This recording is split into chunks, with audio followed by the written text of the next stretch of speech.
قوم کو برباد کرنا ہے تو اس سے دو کام کرنے ہیں, ایک ان سے ان کی تاریخ چھین لیں اور دوسرا ان کو سیاست سے جدا کر دیں.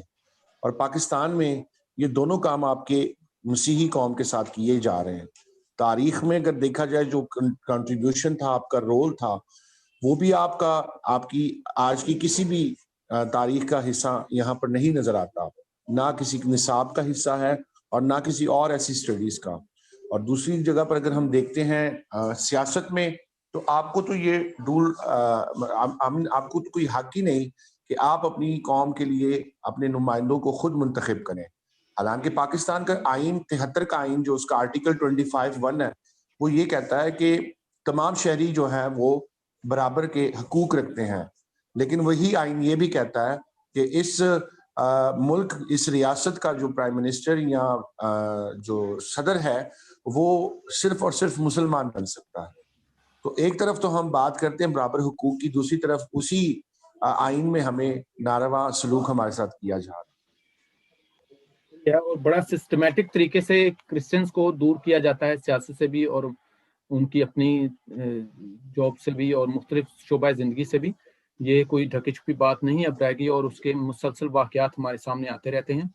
اور میں اب ڈاکٹر بشیر صاحب سے یہ پوچھنا چاہوں گا کہ یہ جو مسیحیوں کے ساتھ یہ جو واقعات ہوتے ہیں, کہ آپ کیا ریزن سمجھتے ہیں, کیوں ہوتے ہیں یہ؟ واقعی ایسا کچھ وہ کرتے ہیں کہ ان کے ساتھ ایسا سلوک کیا جائے, یا کہ آپ یعنی کہ اپنی ماہرانہ رائے کیا دیں گے؟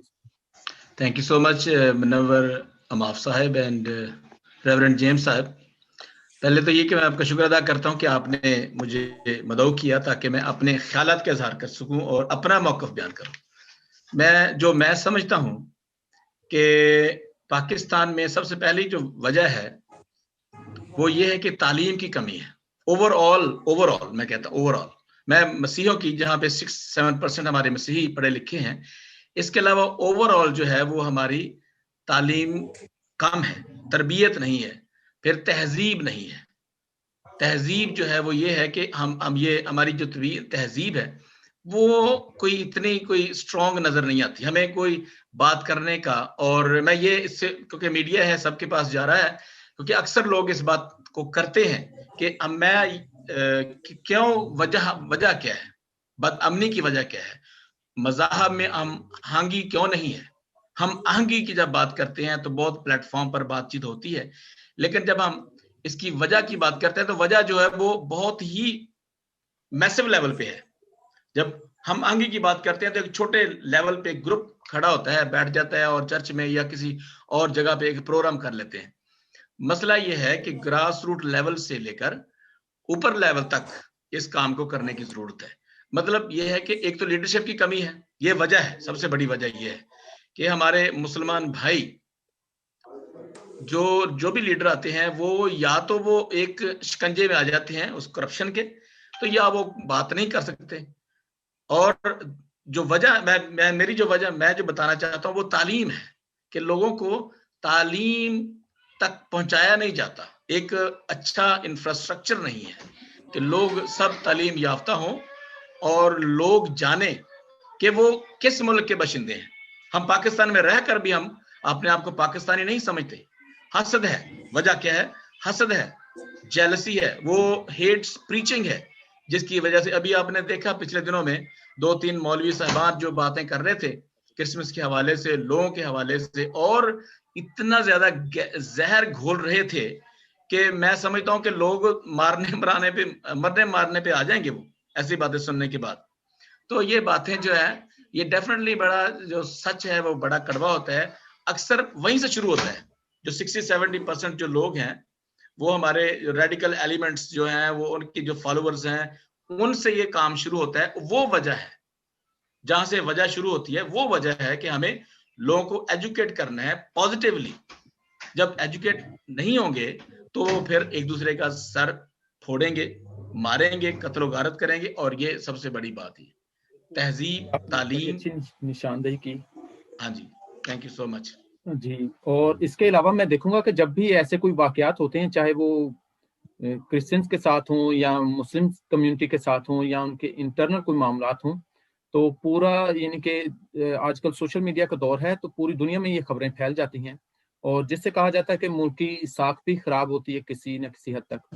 اور اگر دیکھا جائے تو اس ایسے واقعات ہونے کے بعد بہت سی این جی اوز یا غیر ملکی ادارے جو ہیں وہ ایکٹیو ہو جاتے ہیں, گو کہ آگے پیچھے بھی ایکٹیو رہتے ہیں, لیکن ان حالات کی وجہ سے وہ زیادہ سرگرم نظر آتے ہیں ہمیں. تو میں پاسٹر عرفان صاحب سے پوچھوں گا کہ وہ پاکستان میں رہتے ہیں, پاکستان کے سارے لے آؤٹ کو جانتے ہیں اور ورک بھی وہاں پہ کرتے ہیں. تو آپ کے خیال میں یہ جو این جی اوز ہیں یا جو ادارے ہیں باہر والے, ان کا کوئی اثر و رسوخ ہوتا ہے لوکل ایسے معاملات کو سیٹل ڈاؤن کرنے میں, یا کوئی یہ مؤثر کردار ادا کرتے ہیں, یا صرف یہ میڈیا پہ آ کے صرف یہ پروگرامز ہی کرتے ہیں؟ آپ کے خیال میں آپ کی کیا رائے ہے؟ جی بات ایسی ہے کہ میں خود نارویجن چرچ 8 کے ایک پروجیکٹ کا حصہ رہا ہوں. میں پروجیکٹ آفیسر تھا Peshawar diocese church of Pakistan میں. دسمبر 15 2019 کو میں نے اپنا جو ٹینیور ہے وہ کمپلیٹ کیا. جس آپ بات کر رہے ہیں کہ ان کا رول کیا ہے, تو میرے خیال سے پیپر ورک تک تو ان کا کام بہت اچھا ہے. اس میں اگر ہم اس این جی او سیکٹر کی بات کرتے ہیں جو اثر و رسوخ رکھتی ہیں یا کوئی پازیٹیو کام کرتے ہیں, تو بہت سی انٹرنیشنل آرگنائزیشنز ہیں جو پاکستان میں کام کرنا چاہتی ہیں, لیکن جو ہماری یہاں کی ڈومیسٹک یا لوکل لیڈرشپ ہے وہ اس کام کو جو گراؤنڈ ریئلٹیز ہیں اس تک پہنچنے نہیں دیتے. وہ فیک رپورٹس, فیک جو اسٹیٹمنٹس ہیں وہ تو ان تک پہنچتی ہیں, لیکن جو حق جس حقدار تک پہنچنا چاہیے وہ کبھی اس کو نہیں ملتا. کیونکہ این جی او جو ہے وہ ہمیشہ ایک برج کا کام کرتی ہے ریاست اور جو ایک عام شخص ہے اس کے درمیان میں, اور ان کو وہ ساری جو سہولتیں ہیں وہ فراہم کرنے کی کوشش کرتے ہیں. اب یہاں پہ پرابلم یہ ہے کہ آپ کے جو این جی او سیکٹر ہے ان کا اثر و رسوخ تب تک کام نہیں کر سکتا جب تک آپ کی جو لوکل لیڈرشپ ہے وہ انٹیگریٹی کے ساتھ کام نہ کرے. یہاں پر آپ دیکھ لیں جتنے بھی قبائلی, میں کیونکہ خود ایک قبائلی علاقے سے ہوں, اور ہمارے علاقے میں لاکھوں ایسی این جی اوز ہیں جو کام کر رہی تھی, جس میں community appraisal and motivation programme ہے, نارویجن چرچ 8 ہے, پھر اس کے علاوہ شیلٹر ناؤ انٹرنیشنل ہے. تو انہوں نے کام کیے ہیں, لیکن جب بھی ہماری لوکل لیڈرشپ اس میں انوالو ہوئی ہے تو انہوں نے اس کام کو ہمیشہ صرف کاغذوں تک محدود رکھا, نہ کہ انہوں نے کبھی بھی کسی عام شہری کو یا پھر مسیحی قوم کے کسی شخص کو اس سے فائدہ یا استفادہ حاصل اٹھانے کے لیے کوئی اپنا کردار ادا کیا ہو. اور اس میں سمجھتا ہوں کہ ایک جاگیردارانہ نظام چل پڑتا ہے. اگر یہ کسی چرچ کے ساتھ بھی منسلک ہوتے ہیں تو ایسی این جی اوز کے ساتھ وہ ہمیشہ ان لوگوں کو انٹریکٹ کروایا جاتا ہے جو ان کے اپنے برائے ہوتے ہیں. حالانکہ چاہیے تو یہ تھا اگر پاکستان میں بسنے والے مسیحیوں کو آج جو مسائل درپیش ہیں, چونکہ اس بات سے ہم انکار نہیں کر سکتے کہ کرسچینٹی جو ہے وہ پوری دنیا میں تعداد میں سب سے زیادہ ہے, اور اگر ہم پاور کی بات کرتے ہیں تو پاور میں بھی کرسچینٹی سب سے زیادہ ہے. لیکن افسوس یہ ہے کہ پاکستان میں جو ہمارے مسیحی لیڈرشپ ہے, سو کالڈ لیڈرشپ ہے, اس نے کبھی بھی یہاں کے اس خطے کے لوگوں کی آواز بننا پسند نہیں کیا. یہ خود جا کر باہر وہاں پر ہمارے جو, میں آپ کو بتاتا چلوں, جب ہمارے نمائندے کسی انٹرنیشنل کسی بھی جاتے ہیں پریزنٹیشن کے لیے, تو ہمیشہ انہوں نے پارٹی کا موقف بیان کرنا ہوتا ہے. یہ کبھی سچ نہیں بول سکتے وہاں پہ. انہوں نے جو لکھا ہوتا ہے انہوں نے وہی جا کر وہاں بیان کرنا ہے. جی ہمارے حالات بڑے اچھے ہیں. ابھی تھوڑے دن پہلے ہمارے یہاں کے آنریبل منسٹر ہیں اعجاز عالم اگسٹین, صوبائی وزیر ہیں, اور ان سے ایک انٹرویو لیا گیا, اور اس انٹرویو میں انہوں نے کہا کہ پاکستان تو اقلیتوں کے لیے جنت ہے. تو آپ خود سوچیں, ایسی جنت جہاں پر آپ کی بیٹیوں کی عزت اور آبرو محفوظ نہیں, ایسی جنت جہاں پر جس خدا کو آپ مانتے ہیں, جس جگہ آپ اس کی عبادت کرتے ہیں وہ عبادت گاہ محفوظ نہیں, ایسی جنت جہاں پر آپ کو یہ نہیں پتا کہ آپ کی بیٹی جب اسکول جا رہی ہے اور شام کو آپ کو خبر ملے گی کہ اس نے تو اپنا مذہب چھوڑ دیا اور اس نے کسی اور مذہب کو اختیار کر کے 40-45 سال کے اپنی باپ کی, اپنے دادا کی عمر کے آدمی کے ساتھ شادی کر لی ہے. تو ایسی جنت جو ہے, میں سمجھتا ہوں ایسے لوگوں کو مبارک ہو. میں ایسی جنت کو جنت نہیں بلکہ دوزخ سے بھی بدتر سمجھتا ہوں. بالکل, آپ نے بڑی اچھی نشاندہی کی. ویسے کہ یہ صرف ہماری کمیونٹی کا ہی دکھ نہیں ہے. اکثر دیکھنے میں آتا ہے کہ یہ جو ہمارے لیڈرز ہوتے ہیں اکثر جو سوشل میڈیا پہ ہیں, وہ یہ کہتے ہیں کہ ہر ایک نے اپنی اپنی ڈیڈ اینٹ کی 1.5 فٹ الگ کی مسجد بنا لی, 1.5 اینٹ کی 1.5 اینٹ کی الگ مسجد بنا لیا, اور ہم میں یونٹی نہیں ہے. تو جو کام گو کہ ان کو کرنا چاہیے یہ وہ بھی اگر ڈھنگ سے نہیں کرتے تو پھر اس کا مطلب کہ ہمارے پاس رزلٹ ایسے ہی آئیں گے جو واقعات ہوتے ہیں ڈیفینیٹلی. اور میں انٹرفیئر کرنا چاہ رہا ہوں, کل آپ دیکھیں آپ کی سینٹ کے اندر جو ہے آپ کی کمیٹی برائے مذہبی امور سینٹ کے اندر آپ کا پرسوں انہوں نے منورٹیز کے رائٹس کے اوپر پروٹیکشن کے اوپر جو بل تھا اسے نامنظور کیا, ریجیکٹ کیا, اور الٹا انہوں نے یہ کہا کہ یہ مسلمانوں کے لیے ضروری ہے نہ کہ کرسچنز کے لیے یا مائنورٹیز کے لیے, نان مسلمز کے لیے. اور میں یہاں پر آپ کی توجہ اس طرف لانا چاہتا ہوں کہ ہماری جو نام نہاد کمیشن بنائی گئی ہے مائنورٹیز کی, اس کمیشن نے ابھی تک منہ سے کوئی لفظ نہیں نکالا. آپ کے کسی بھی گورنمنٹ میں بیٹھے کسی ایم این اے یا کسی ایم پی اے یا سینیٹر نے ابھی تک کوئی لفظ نہیں نکالا. کیونکہ یہ جو عرفان صاحب میں تھوڑا سا انٹرفیئر کرنا, یہ جو ہے نا, یہ سوری میں آپ کو وہ انٹرفیئر کر رہا ہوں. یہ مسئلہ یہ ہے کہ اسی آپ کی بات کو میں بڑھا رہا ہوں, اور میں ابھی اس کو فوٹو کاپی نکالی تھی ایک نیوز کی, ایک میرے پاس تھی جو میں نے ابھی جو میں نے کی تھی, اور میں نے اس کو اسٹڈی کر رہا تھا, اور انہوں نے یہ کہا, اس میں لکھا ہے کہ minorities in Pakistan have already been granted several rights. یہ ان کے اندر جو حافظ عبد الکریم صاحب member of committee said a bill for the protection of the rights should be presented. انہوں نے یہ کہا ہے, انہوں نے کہا کہ اس کے حوالے سے نہیں بلکہ پہلے سے ہی بہت سارے رائٹس ہیں ان کے پاس. ہاں, تو ان کے پاس بہت سارے رائٹس ہیں. مطلب یہ ہے کہ میں سمجھتا ہوں کہ اگر آپ ہماری بیٹیوں کو اٹھائیں اور ہمیں رائٹ ہے ہم آپ کا منہ دیکھیں, آپ ہماری چرچز کو جلائیں اور ہمیں رائٹ ہے ہم آپ کو دیکھیں, آپ ہماری کتابوں کی تقدس کو پامال کریں اور ہمیں رائٹ ہے ہم آپ کا صرف منہ دیکھیں. ہمارا رائٹ صرف یہ کہ ہم گونگے بت بن کر آپ کو دیکھ سکتے ہیں. میں جو نا ایک اور بات کرنا چاہ رہا تھا کہ اسی حوالے سے, چلو ایک اور کوسچن جو ہے وہ منور صاحب کریں گے. میں آپ سے کوسچن کرتا ہوں, آپ اس میں سے ان باتوں کو بھی لے کے آئیے. چلیں ٹھیک ہے, یہ زیادہ بہتر ہوگا. اچھا ڈاکٹر بشیر صاحب, آپ سے میں پوچھوں گا کہ ان واقعات میں کمی لانے کے لیے یا ان کو جو شدت ہے اس میں کمی لانے کے لیے آپ کچھ تجاویز یا کچھ حل دے سکتے ہیں کہ کیسے ان کو روکا جا سکتا ہے یا کم از کم ان کو کسی اسٹریم لائن کیا جا سکتا ہے, تو کیا آپ سوچتے ہیں؟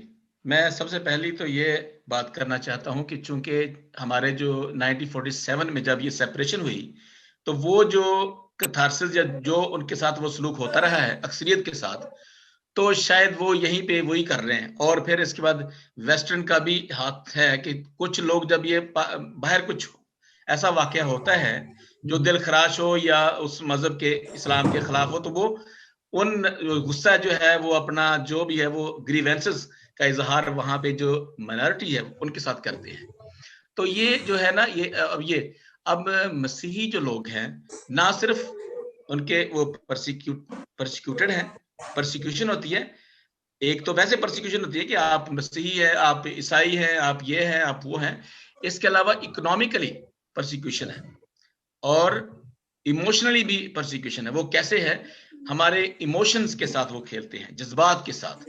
جب کبھی کسی کرسمس کے حوالے سے بات کر کے, کسی مسیحی کو چوڑا کہہ کے, کسی کو ایسی بات کر کے, اور پھر اس کے بعد یہ جو ہمارا یہ 295C جو ہے بلاسفیمی لاز ہیں ان کا مس یوز کر کے, اور وہ تھریٹ ہے, ایک لٹکتی ہوئی تلوار ہے ہر ایک مسیحی پر, ہر ایک نہ مسیحی پر نہیں بلکہ ہر ایک پاکستانی پر بھی وہی ہے. اور اس میں آپ دیکھیں ہمارے مسلمان بھائی بھی اس کا شکار ہوئے ہیں, تو وکٹم ہوئے ہیں. جیسے رم شمسی کا کیس ہے 2012 میں, آپ نے دیکھا ہوگا کہ وہ بالکل فیک نظر آیا, سارے جو تھے وہ بالکل غلط چارجز تھے, سارے فیک چارجز تھے, فالس چارجز تھے. تو اب اس کا حل جو ہے, میں اس کی طرف آتا ہوں کہ سب سے پہلی تو یہ ہے کہ ہمیں, جیسے میں نے پہلے بھی عرض کی, کہ تعلیم کا بہت عمل دخل ہے, پھر اس کے بعد تہذیب کا بہت عمل دخل ہے, پھر لوگوں کو اپنے اندر, اگر ہم اپنے مذہب کا پرچار کر سکتے ہیں تو دوسرے مذاہب کے لوگ وہاں رہتے ہیں, ان کا بھی وہ پاکستان ہے. ہم نے سنا ہے کہ ہم مسیحوں نے اس پاکستان کے حق میں ووٹ ڈالا اور اس کے لیے فیور کی, لیکن ہمیں ہی وہ کونے میں دیوار کے ساتھ لگانا چاہ رہے ہیں. بلکہ وہ پھر اس کے بعد کنسنسس کو دیکھیں, اس کے بعد سینسس کو دیکھیں, تو یہ دن بدن کم ہوتے جا رہے ہیں. اور اس کے علاوہ کئی وجوہات ہیں جو اس کی ریزولوشنز ہیں یا اس کی سولوشنز ہیں, ریزولوشن نہیں، میں کہتا ہوں سولوشن جو ہے وہ یہ ہے کہ ہمیں سب سے پہلے ہماری جو اکثریت بھائی ہیں، جو مسلمان بھائی ہیں، جو بہنیں ہیں، جہاں پہ ہم کام کرتے ہیں، ان کو دل کھولنا چاہیے، ہم آہنگی کا، محبت کا پرچار کرنا چاہیے. اس کے علاوہ میں نے یہ بھی دیکھا ہے، کیونکہ میرا جو تعلق ہے وہ ایجوکیشن سے بہت دیر رہا ہے، تو میں نے خود ایسے واقعات دیکھے ہیں جو وہ خود بخود اپنی اکثریت ہونے کا ایک رائٹ سمجھتے ہیں کہ ہم ان کو دبائیں گے، ان کو ضرور یہ بات کہیں گے جن کے ساتھ ان کی بےعزتی ہو، انسلٹ ہو. اور کئی واقعات جیسے پاسٹر عرفان جیمز نے بھی گنوائے، جیسے وہ خالدہ اور عابدہ 2 لڑکیاں تھیں، ان کے ساتھ ریپ ہوا. تو ایسے جب ہوگا تو وہ حل نہیں نکلیں گے، وہ کوئی اور مسئلہ ہوگا. حل یہ ہے کہ سب کی عزت کو عزت سمجھا جائے، خواہ وہ کسی ایک مسیحی کی بہن بھائی ہو، مسیحیوں کا بچہ ہو، بچی ہو، یا ہندوؤں کا ہو یا سکھوں کا ہو، کوئی بھی ہو، تو ہمیں ایکولی سوچنا چاہیے، جیسے دوسرے لوگ ہیں ویسے ہی. تو مطلب حل وہی ہے کہ ہمیں حسد کو اور یہ جو ہیٹ پریچرز ہیں ان کو سنب کرنے کی ضرورت ہے، ان کو روکنے کی ضرورت ہے. یہ نہ آپ روک سکتے ہیں، نہ عرفان جیمز صاحب روک سکتے ہیں. تو یہ جو ہے، یہ اوپر جو ہے گورنمنٹ جو ہے ان کا ہولڈ ہونا چاہیے ان باتوں پر، کہ جو مسیحی ہیں وہ بھی پاکستانی شہری ہیں، ان کو بھی اتنے ہی حقوق ہیں جتنے ایک مسلمان کو ہیں. اس لیے جو لا ایجنسیز ہیں، لا انفورسمنٹ ایجنسیز ہیں، وہ بھی فیور کرتی ہیں.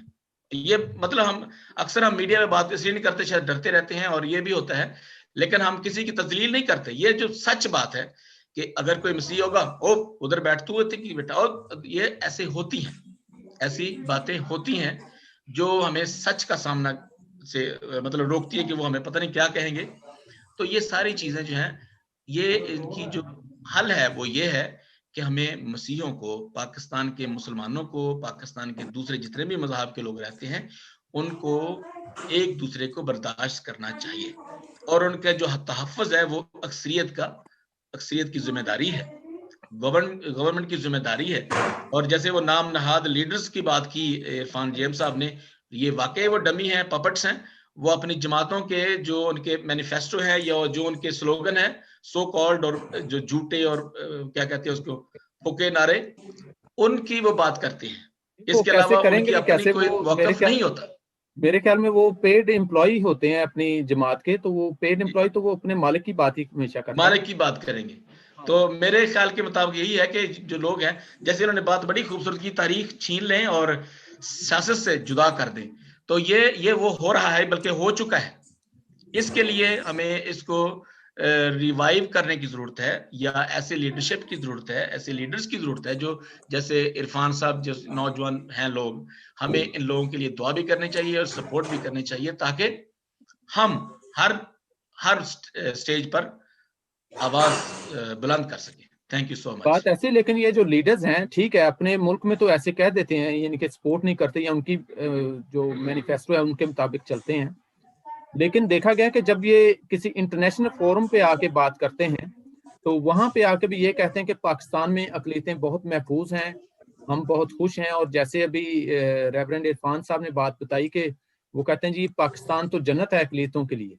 تو لیڈرز کو چاہیے کہ کچھ اپنے بیانیے میں تھوڑا سا چینج لائیں، جو میں سمجھتا ہوں کہ ایک حل بھی اس کا ہے، تجویز بھی ہے. حل وہی ہے کہ سچائی کی بات کریں، سچائی لے کے آئیں گے تو زیادہ بہتر ہوگا. نوکری کی فکر نہ کریں. ہاں، نوکری کی فکر نہ کریں. تو یہ اکثر نوکری کی فکر کرتے ہیں، اپنے اس مالک کی وفاداری کرتے ہیں، اس کے علاوہ کوئی اور نہیں ہے. لیڈرشپ نہیں ہوتی. لیڈرشپ ہوتی ہے جو ویژن ہوتا ہے جن کے پاس، کہ میں نے کیا کرنا ہے. تو پرسیکیوشن کی بات کی. اب کرسچن قوم کا عالمیہ اگر میں بھی دیکھوں تو وہ یہ ہے کہ پاکستان میں ہمیں نظر آتا ہے پرسیکیوشن بھی ہے، اور سم ٹائم ڈسکریمنیشن تو ڈیلی بیسس پہ ہوتی ہے وہاں پہ.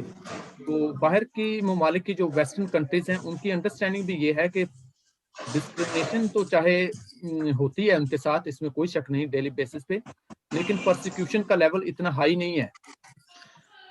تو یہ ان کا ڈبل سٹینڈرڈ ہے پاکستانی کرسچن کمیونٹی کے ساتھ. تو اس کو میں سمجھتا ہوں کہ جو باہر والے این جی اوز ہیں یا جو ادارے ہیں ان کو چاہیے کہ اس بات کو ہائی لائٹ کریں، اور کرتے بھی ہیں یہ، لیکن ہمارا جو فوکس ہوتا ہے وہ پھر جا کے پاکستان ہی رہتا ہے, پاکستان کے بارے میں ہم پروگرامز کرتے ہیں. اور اب بات کو آگے بڑھاتے ہوئے میں پاسٹر عرفان صاحب سے پوچھوں گا کہ پاکستانی کلیسیا جو مقامی کلیسیا ہے یہ اپنا مستقبل بہتر بنانے کے لیے کیا اقدامات کر سکتی ہے, یا کس لیڈرشپ کو آنا چاہیے, چرچ لیڈرشپ کو یا کوئی سیاسی لیڈرشپ کو, آپ کیا سمجھتے ہیں؟ میرے خیال سے سر چرچ آف پاکستان یعنی کہ پاکستان کی جو کلیسیا ہے اس کی ترقی کے لیے صرف ہمارے پاس دو ایسے کلیے ہیں, ایسے فارمولاز ہیں جس کو ہم امپلیمنٹ کریں تو ہم بڑی آسانی سے آگے نکل سکتے ہیں. پہلا فارمولا جو ہے وہ ہے ہمارے پاس ایجوکیشن اور اکنامیکل اسٹرینتھ ہونا, اس میں امپاور ہونے کی بہت ضرورت ہے. جب تک ہم اچھی تعلیم حاصل نہیں کریں گے تب تک اگر ہمارا ایک جاب ہے اس کے اوپر ان کو چاہیے فار ایگزامپل ان کو چاہیے گریجویٹ بندہ, تو میرے پاس اتنی سکت ہو یا میری کلیسیا میں ایسے نوجوان ہو جنہوں نے ایم اے ایم فل کیا ہو, اگر وہ 100% ہے تو ہمیں 110% ہونے کی ضرورت ہے. دوسری بات یہ ہے کہ ہم نے اپنے آپ کو, یہ جو ہم ہمیشہ سوچتے رہتے ہیں کہ جاب کریں, ہم اس مینٹلٹی سے باہر نہیں آتے. ہمیں تھوڑا سا وسیع سوچنے کی ضرورت ہے. ہم اپنے آپ کو بزنسز کی طرف لے جا سکتے ہیں. چاہے میں شام کو ایک چپس کی ریڑھی لگا کر بیچوں, چاہے میں ایک جگہ پر کسی سڑک کے کنارے کسی درخت کے نیچے بیٹھ کر سبزی بیچوں, لیکن کام میرا اپنا ہو. اب آپ یہ دیکھیں کہ جو لوگ گٹروں کے اوپر کام کرتے ہیں, نالیاں صاف کرتے ہیں, ان کی تنخواہ کتنی ہے؟ 9,000, 8,000, 10,000. اگر آپ یہی سبزی دن کی بیچے 500 روپے کی تو مہینے کا عزت کے ساتھ 15-16 ہزار روپے کما سکتے ہیں. تو پہلے تو ہمیں اس مینٹلٹی سے نکلنا ہوگا. ہم نے اچھی تعلیم حاصل کرنی ہے اور اپنے کاروبار کو فوقیت دینی ہے. جو دوسری بات آپ نے کی کہ چرچ لیڈرشپ کو آگے آنا چاہیے یا پولیٹیکل لیڈرشپ کو, تو ان دونوں لیڈرشپ کی میوچل یونٹی اور انڈرسٹینڈنگ کا ہونا بہت ضروری ہے. کیونکہ آلٹر ایک ایسی جگہ ہے جہاں سے آپ کسی بھی پیغام کو لوگوں کے اوپر جب آپ سناتے ہیں تو وہ اس کا ایک بہت بڑا اثر ہوتا ہے. جبکہ جو پولیٹیکل لیڈرشپ ہے وہی ایک ایسی لیڈرشپ ہے جو ایوان میں کھڑی ہو کر آپ کے لیے آپ کے ایسے لاز امپلیمنٹ کروا سکتی ہے, ایسے قانون کی یا ایسے بلز جو ہے وہ متعارف کروا سکتی ہے جس سے آپ کے رول آف لا ہو, آپ کے پروٹیکشن ہو, آپ کے لاز کو, آپ کی جان و مال کو تحفظ مل سکے, اور اسٹیٹ جو ہے اس کے بعد پابند ہو سکے کہ وہ آپ کی اور جو دوسرے شہری ہیں وداؤٹ اینی ریلیجیس ڈسکریمنیشن سب کو ایک مناسب اور پراپر رائٹس جو ہے وہ متعارف کرا سکے. لیکن ابھی تک تو ہم سمجھتے ہیں, میں یہ دیکھتا ہوں کہ ہمارے لوگ جو ہیں اتنے سادہ مزاج لوگ ہیں, آج تک وہ یہی نہیں سمجھ سکے کہ ہماری لیڈرشپ ہے کیا, ہماری لیڈرشپ ہے کون. کیونکہ آپ کے لیڈرشپ ود ڈیو اپولوجائز, آپ کے جو بشپس آتے ہیں وہ اس لیے آتے ہیں کہ وہ اپنا ٹینیور پورا کریں اور ود فیملی جو ہے وہ امریکہ, یورپ, کسی اور حصے میں سیٹل ہو جائیں. آپ کے جو ایم پی اے آتے ہیں, ایم این اے آتے ہیں, میں آپ کو بہت سے اسے بتا سکتا ہوں جو 5 سال پورے کرنے کے بعد جو جنت ان کو ملی ہوتی ہے, جس کو وہ جنت کہتے ہیں, 5 سال بعد اسی جنت کو وہ دوزخ کہتے ہوئے باہر جا کر اسائلم کیسز لے کے بیٹھے ہوتے ہیں. تو آپ کی پولیٹیکل لیڈرشپ صرف 5 سال کے لیے آتی ہے, اور اس 5 سال میں انہوں نے ستو پی کے سو جانا ہے, انہوں نے آپ کے لیے کوئی آواز نہیں اٹھانی. ان کو یہی نہیں پتا کہ بھائی ہماری ٹوٹل آبادی کتنی ہے, ہمارے مسائل کیا ہیں. ہم تو صرف اس بات پہ خوش ہو جاتے ہیں جی ایم این اے صاحب آئے, کیک کاٹ کے چلے گئے, ایم این اے صاحب آئے اور انہوں نے ہمارے ساتھ تعزیت کر لی اور ہمیں صرف یہ کہہ دیا جی آپ بڑے اچھے لوگ ہیں, آپ بڑے اچھے لوگ ہیں. اور ہمارے جو پڑوسی بھائی ہیں وہ جب بھی کبھی کوئی اگزامپل دیتے ہیں تو وہ پتہ کیا کہتے ہیں, اچھا آپ کرسچن ہیں, ہمارے گھر میں ایک صفائی کرتی ہے وہ بھی کرسچن ہے, ہماری وہ خالہ بھی کرسچن ہے. اس سے بڑی کوئی اگزامپل نہیں دی جاتی. اگر کوئی سب سے بدترین اگزامپل دی جاتی تو یہ کہا جاتا. سو اس کے لیے سر ہمیں اکٹھا ہونے کی ضرورت ہے, پولیٹیکل لیڈرشپ کو اپنا کردار ادا کرنے کی ضرورت ہے, چرچ لیڈرشپ کو اپنا کردار ادا کرنے کی ضرورت ہے. چرچ لیڈرشپ کو یہ جاننے کی ضرورت ہے کہ ہم نے صرف پراپرٹیاں بیچنی نہیں ہے, اداروں کا بیڑا غرق نہیں کرنا. ایڈورڈز کالج جیسے اداروں کو آج بیچ کر یہ بیٹھ گئے سر گھروں میں. آج جس ادارے نے آپ کی جو قوم ہے اسے تعلیم سے راستہ کرنا تھا, وہ ادارے آپ بیچ کے بیٹھ گئے ہیں, اور جو ادارے ہیں اس میں تو آپ کے غریب بچے پڑھ ہی نہیں سکتے. ایف سی کالج میں کیا سویپر یہ سوچ سکتا ہے کہ اس کا بچہ وہاں پہ ایم فل یا پی ایچ ڈی کرے گا؟ ایسا ہو ہی نہیں سکتا. سو ہمیں میوچولی کچھ ایسی پالیسیز کو اڈاپٹ کرنا ہوگا اور یونٹی میں آ کر اپنے آپ کو فائنینشلی اسٹرانگ کرنا ہے, ہم نے اپنے آپ کو ایجوکیشنلی امپاور کرنا ہے. یعنی یہ میں بات کروں منور صاحب, میں ان کی بات کر رہا ہوں. یہ دیکھیں یہ جو مسئلہ ہے, جیسے انہوں نے کہا ہے کہ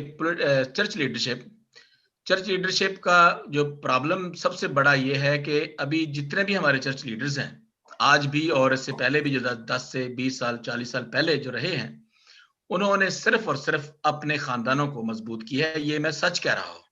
اس کے علاوہ وہ قوم کو کچھ نہیں دے سکے. یعنی ہمارے جو 1972 میں جب ادارے قومیائی گئے, جب نیشنلائز ہو گئے, اس کے بعد یہ ادارے کمزور ہونا شروع ہو گئے. اب میں آپ کو بتاؤں کہ اب کتنی اسکول ہیں پنجاب میں بھی ہیں اور دوسرے شہروں میں بھی ہیں جو بالکل خالی ہیں. یعنی ان کے اندر وہ انوویشن یا نئی بلڈنگز نہیں لائی گئی, نیا سٹاف نہیں لایا گیا, اس لیے وہاں بچے اب نہیں آتے. اگر فیسوں کا معاملہ ہے تو وہ بھی بہت زیادہ ہے. آپ کہہ رہے تھے کہ یہ پاکستانی کلیسیا کی کمر تو انہوں نے پہلے ہی توڑ دی تھی جب یہ انہوں نے ادارے قومی آئے گئے تھے. جی یہ بات تو آپ کی پہلے بڑی کمر ویلڈ توڑ مجھے دی لگی. ہاں جی, تو یہ جو ایف سی کالج ہے, ایف سی کالج میں جو بچے آتے ہیں ڈیفینیٹلی وہ نہیں دے سکتے. لیکن میں عرفان صاحب سے ہٹ کے ایک اور بات کرنا چاہتا ہوں کہ جو ہمارا ہر ایک جو خاندان ہے, ہر خاندان بجائے اس کے, ہمیں ظاہر ہے وہ ایک پلپٹ ایک جو بڑی جگہ ہے, بڑا امپیکٹ وہاں سے آتا ہے. تو ہم جو ہے وہ چھوٹے لیول پہ جو لوگ ہیں نا, چھوٹے لیول پہ جو دوسری منسٹریز ہیں, چھوٹے چرچز ہیں, ان کو اپنے علاقے میں وہ چیز پیدا کرنی چاہیے کہ لوگوں کے اندر وہ جذبہ پیدا ہو کہ ہم نے تعلیم سے آگے آنا ہے. اگر میں آج اتنا ہوں تو تھوڑی سی مجھے تعلیم ہے جو میرے والدین نے یا مجھے ایک اندر میرے خدا نے میرے اندر ڈالی کہ میں نے تعلیم حاصل کی اور میں کچھ اپنے لیے اور اپنے خاندان کے لیے کچھ کر سکتا ہوں. میں اپنے بچوں کے لیے وہ جو میں نے وہ تربیت لی, وہ میں اپنے بچوں کے اندر وہی تربیت وہ ٹرانسفر کر رہا ہوں اپنی ٹیچنگ سے. تو مطلب یہ ہے کہ جتنے لوگ بھی پاسٹر صاحبان ہیں, پادری صاحبان ہیں, ہمیں چھوٹے چرچز میں اور چھوٹے خاندانوں کے اندر وہ بات کرنی چاہیے کہ آپ پڑھائیں. اب وہ بشپوں اور پادریوں اور ان لوگوں کے دیکھنے کی بجائے ہمیں خود جو ہے وہ ہر ایک انڈیویجول کو آگے بڑھنا چاہیے تاکہ کرنی پڑے گی. آپ کا کہنے کا مقصد یہ ہوا ہے. ہاں جی. اچھا, اب اگر میں ہمارا پروگرام آلموسٹ ختم ہونے والا ہے, لیکن میں کنکلوڈنگ کوسچن دونوں کے لیے ایک چھوڑتا ہوں کہ کلام اس بار جب یہ ایسے واقعات ہوتے ہیں تو کلام اس بارے میں ہمیں کیا کہتا ہے. کلام میں تو اکثر لکھا ہوتا ہے کہ مبارک ہو گئے جب یہ لوگ تمہیں عدالتوں میں گھسیٹیں گے یا تم پر میرے سبب سے لان تان کریں گے. تو اس کا مطلب جب ایسے واقعات ہوتے ہیں تو ہمیں پھر پریشان نہیں ہونا چاہیے, ہمیں خوش ہونا چاہیے. یہ تو ایک تھی اس کی مذہبی اسپیکٹ. اور لیکن سیاسی لحاظ سے جب ہم دیکھتے ہیں تو پوری کمیونٹی ایک گریوینس کے ماحول میں آ جاتی ہے, دکھ کے ماحول میں آ جاتی ہے. تو ہمیں پھر اس کو کیسے دیکھتے ہیں ہم, مذہبی اور اس کا سیاسی جو حل ہے. تو اگر آپ میں سے کچھ بولنا چاہے تو ٹھیک ہے, کچھ حل بتانا چاہیں گے. دیکھیں جی, بائبل مقدس میں یہ بات ضرور لکھی کہ لوگ میرے سبب سے تمہیں لعن طعن کریں گے. اب کئی لوگ جو ہوتے ہیں نا وہ اس آیت کو اس طرح سمجھ نہیں پاتے کہ وہ لکھا کیا ہے. اب کئی جگہوں پہ لکھا ہے جو تیرے ایک گال پہ تماچا مارے دوسرا بھی اس کی طرف پھیر دے, لیکن وہ تماچا مارے کس وجہ سے؟ بائبل میں یہ کہیں نہیں لکھا کہ آپ کی بہن بیٹی کی کوئی عزت کو پامال کرے اور آپ کو یسوع دے نام دے تو کر دے, کیونکہ کلام دے وچ لکھیا ہے. بائبل میں کہیں نہیں لکھا ایسی بات. ہم اس سیاق و سباق کو جب دیکھیں پھر ہمیں اس طرح کی آیتوں کو کوٹ کرنے کی ضرورت ہے. بے شک مسیح کے نام سے ہمیں لعن طعن کیا جائے گا, بے شک مسیح کے نام سے ہم اذیتیں برداشت کریں گے, لیکن خدا کا وہی پاک کلام یہ بھی کہتا ہے کہ کبوتر کی مانند بے ضرر اور سانپ کی مانند ہوشیار بنو. خدا کا کلام ہمیں یہ بھی سکھاتا ہے غور سے دیکھو کہ کس طرح چلتے ہو, نادانوں کی طرح نہیں بلکہ داناؤں کی مانند, اور وقت کو غنیمت جانو کیونکہ دن برے ہیں. یہ خدا کا پاک کلام ہے جو ہمیں ہماری زندگی کے ہر ایسپیکٹ کے اوپر بڑے واضح طریقے سے سکھاتا, انکریج کرتا اور ہمیں آگے بڑھنے کی توفیق بخشتا ہے. صاحب آپ نے بڑے اچھے طریقے سے سمجھایا کہ ہمیں جب ایسے واقعات ہوتے ہیں تو کلام کے کسی ایک پیسج کو ہمیں نہیں دیکھنا چاہیے بلکہ ایز اے ہول اس کو سمجھنا چاہیے. پک اینڈ چوز والا معاملہ نہیں ہے کلام کے ساتھ کہ کلام میں یہ لکھا ہے کہ ایک گال پہ اگر کوئی تماچا مارے تو دوسری اس کے آگے پھیر دے, بلکہ اپنے رائٹ کے لیے سٹینڈ اپ ہونے کی ضرورت ہے. تو اس کے لیے تھینک یو ویری مچ تمام شرکا کا. Thank you very much reverend doctor Bashir مسیح گل صاحب کا اور جناب عرفان جیمز صاحب کا. تو امید کرتا ہوں کہ اس پروگرام کے وسیلہ سے، ہماری باتوں کے وسیلہ سے، ہماری گفتگو کے وسیلہ سے بہت سے لوگ جو ہیں اپنی کوئی ڈائریکشن لینے کے قابل ہوں گے. تو اس امید کے ساتھ ہی ہم خدا حافظ کہتے ہیں کہ دوبارہ کسی اور اچھے موضوع کے ساتھ آئیں گے تاکہ ہم اس جو بات چیت ہے ہماری اس کو ہم کنٹینیو کر سکیں اور کلیسیا میں ایک کردار ادا کر سکیں. شکریہ پاس صاحب، شکریہ جی، شکریہ بہت پاس صاحب. Thank you very thank you much. So much. God bless you, sir. God bless you, sir.